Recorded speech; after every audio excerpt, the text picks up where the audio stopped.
Hey everyone, today I'm going to share a story my friend told me. First off, this tale features a Korean mudang. That's what we call them here. A Korean shaman, someone who connects with spirits, unraveling people's fates or troubles in a really mystical way. For simplicity, I'll just say shaman from now on, but know it's that same mudang vibe. Picture a dark night, a room lit only by flickering candlelight, where they hear the whispers of the dead, sometimes soothing them with dances or songs. They go through something called shinnerim, this intense moment when a spirit chooses them. It's like a booming voice from the sky roaring, "You'll be my voice," so powerful it shakes their whole body, leaving them drenched in sweat and transformed. My friend met this shaman lady back in college, before she'd gone through that spirit-calling ritual. She looked ordinary, strolling around campus with books in hand, but at night, she'd hear her grandma's spirit whispering in her ear. Stuff like, "Watch out, something's coming," brushing past like a breeze. She had a pretty face and a fun way of talking, but her sharp eyes kept classmates at a distance. Then my friend got paired with her for a school project. Late one night in a dim library, digging through books, she suddenly said, "Your shoulders look heavy," pinpointing a physical ache and even easing some worries tied to a lingering spirit. After that, they started talking regularly, and this story she shared with me, it's from about 8 or 9 years ago, a night I can't shake from my mind. My friend told me about this guy she knew, a big dude they called Gomteng because of his bear-like build. She met him right before graduation, working a part-time gig together, and man, his life was rough, dark, and gritty.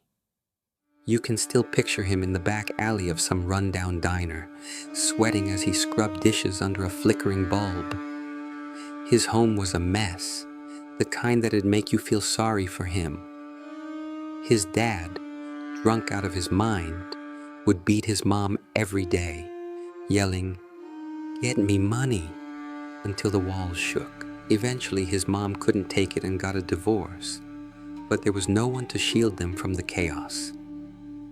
Gomteng and his older brother, despite their size, grew up taking those hits. The second they turned legal, their dad's voice got even meaner. School? Forget it. College? Don't even dream about it. Good grades or not, you're not going. Work construction, hit up a factory, take out loans, bring me cash, or you're out the door. At 20, barely an adult, that kind of threat suffocates you. If he didn't bring money, he'd be kicked out, so he had no choice but to grind. In the freezing dawn air, he worked himself to the bone at odd jobs until he couldn't take it anymore, and called his mom.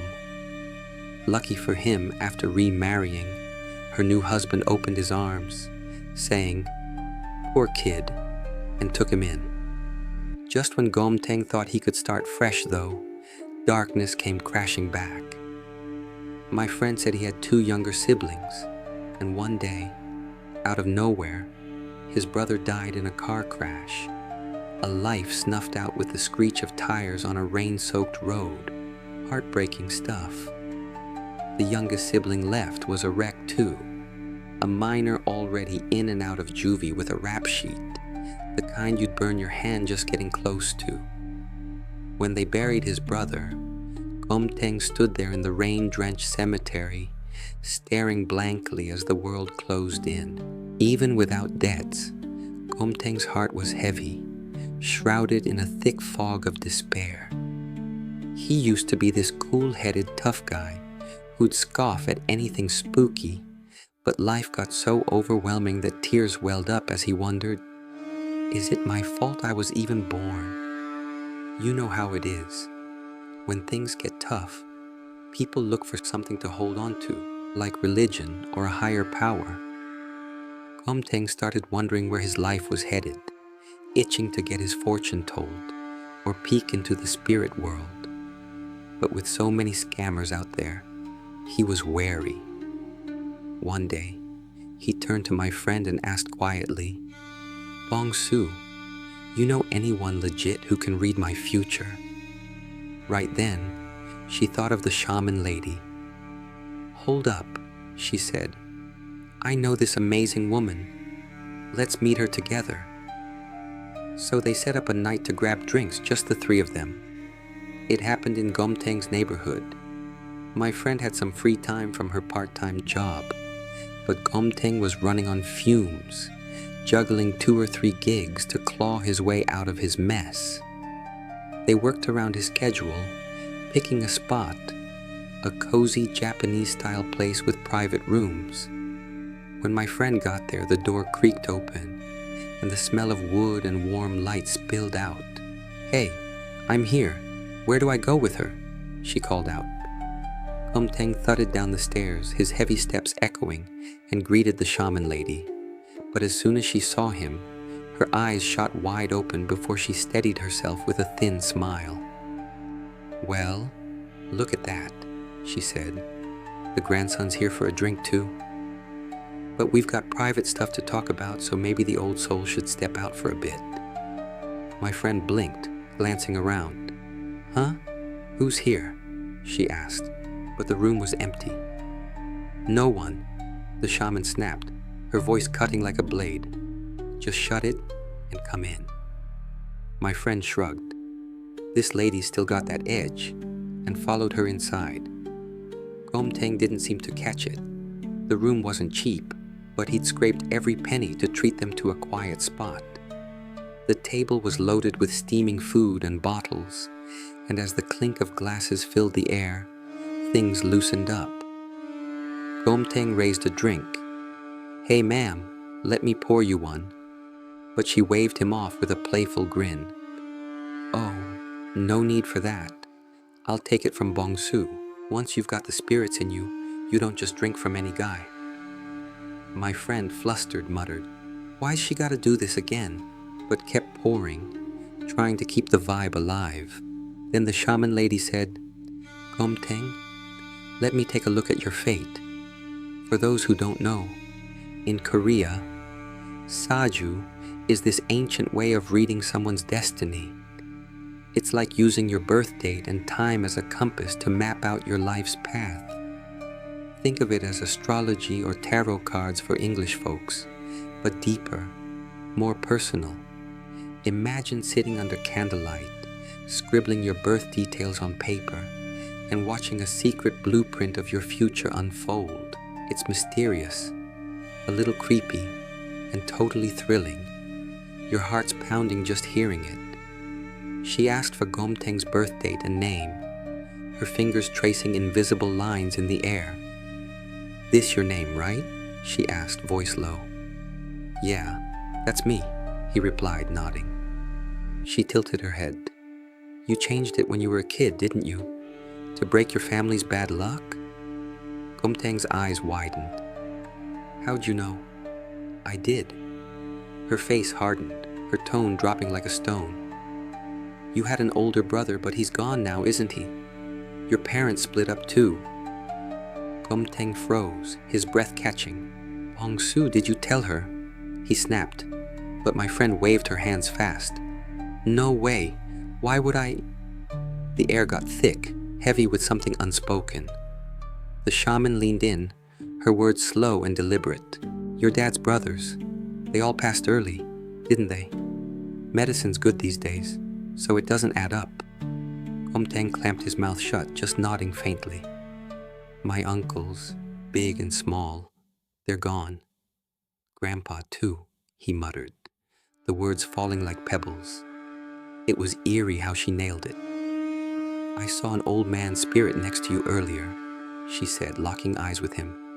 "And that's the only one clinging to you." My friend, even though she knew him, had never heard this stuff before. "Your life's weird," the shaman said, piercing through the silence. I need to hear more. Gomteng's voice shook. I swear there's nothing. I've never hurt anyone, never even tossed trash wrong. He hesitated, swallowing hard, then murmured, "But there's one thing. Before I was born, my mom stopped eating meat." His words trailed off, and right then, it felt like the room's air turned ice cold. When Gomteng's voice faded, the shaman lady's sharp gaze sliced through him. "What's that supposed to mean? Spill it if you know something," she pressed, her tone cutting the silence. The warm air in the room tightened up fast, like a string pulled taut. The candle on the wooden table flickered, casting deep shadows across her face, and every breath felt heavier than the last. "I'm dying to know," she said, her voice hardening like steel. "A life this messed up can't be empty of secrets." Gomteng hesitated, sucking in a deep breath, then spoke in a voice barely above a dying ember. "I hope it's not this, but it's something from before I was born. Why my mom won't touch meat." My friend said his hand trembled as he set his glass down, the sharp clink ringing louder than it should have in that tense space. His eyes wavered in the candlelight, like he was staring into something dark. Here's the story. When his mom was pregnant with him, out in a rural village where the fields glowed orange at dusk and the wind hummed low through the grass, his grandpa caught a massive deer. They'd set traps to keep wild boars from ruining the sweet potato crops. But that day, a beast the size of a cow got snared. This was about 20 years back. Laws existed, but no one enforced them, and the old folks believed the bigger the animal, the better it was for you. So they butchered it alive. The sound of the knife ripping through flesh, the thick stench of blood in the damp air, the deer's ragged breathing, it all swirled around that village like a curse. Hey, if you're hooked on this wild tale, don't forget to hit that like button and subscribe. There's more creepy stuff coming your way, so stick around.